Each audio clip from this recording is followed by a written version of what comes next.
ایک اہم عمل کی فضیلت، 3 اہم خصلتیں۔ رسول اللہ صلی اللہ علیہ وسلم نے فرمایا، جس آدمی میں 3 چیزیں ہوں گی اللہ تعالیٰ اس کو اپنی رحمت میں لے لیں گے۔ نمبر 1، کمزوروں کے ساتھ نرمی کرنا۔ نمبر 2، والدین کے ساتھ مہربانی کرنا۔ نمبر 3، غلاموں کے ساتھ احسان کرنا۔ ایک گناہ کے بارے میں، قیامت کے دن سب سے بدحال شخص۔ رسول اللہ صلی اللہ علیہ وسلم نے فرمایا، قیامت کے دن سب سے برے حال میں اس آدمی کو پاؤ گے جو کچھ لوگوں کے پاس جاتا ہے تو اس کی بات کا رخ اور ہوتا ہے، اور جب ان کے مقابل کے پاس آتا ہے تو دوسری قسم کی بات کرتا ہے۔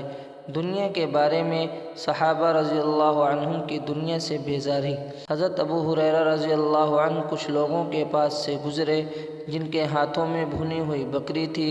ان لوگوں نے حضرت ابو ہریرہ رضی اللہ عنہ کو کھانے کے لیے بلایا تو انہوں نے انکار کر دیا اور کہا کہ رسول اللہ صلی اللہ علیہ وسلم اسی حال میں دنیا سے چلے گئے کہ جو کی روٹی بھی پیٹ بھر کر کبھی نہیں کھائی۔ آخرت کے بارے میں، جہنم کا غصہ۔ قرآن میں اللہ تعالیٰ فرماتا ہے، جب جہنمی لوگ جہنم میں ڈالے جائیں گے تو اس کی خوفناک آواز سنیں گے اور وہ ایسی بھڑک رہی ہوگی کہ گویا غصے کے مارے پھٹ جائے گی۔ طب نبوی سے علاج، سفرجل سے دل کا علاج۔ رسول اللہ صلی اللہ علیہ وسلم نے فرمایا، سفرجل کھاؤ کیونکہ یہ دل کو راحت و قوت پہنچاتا ہے اور پیدا ہونے والے بچے کے حسن کو بڑھاتا ہے۔ قرآن کی نصیحت۔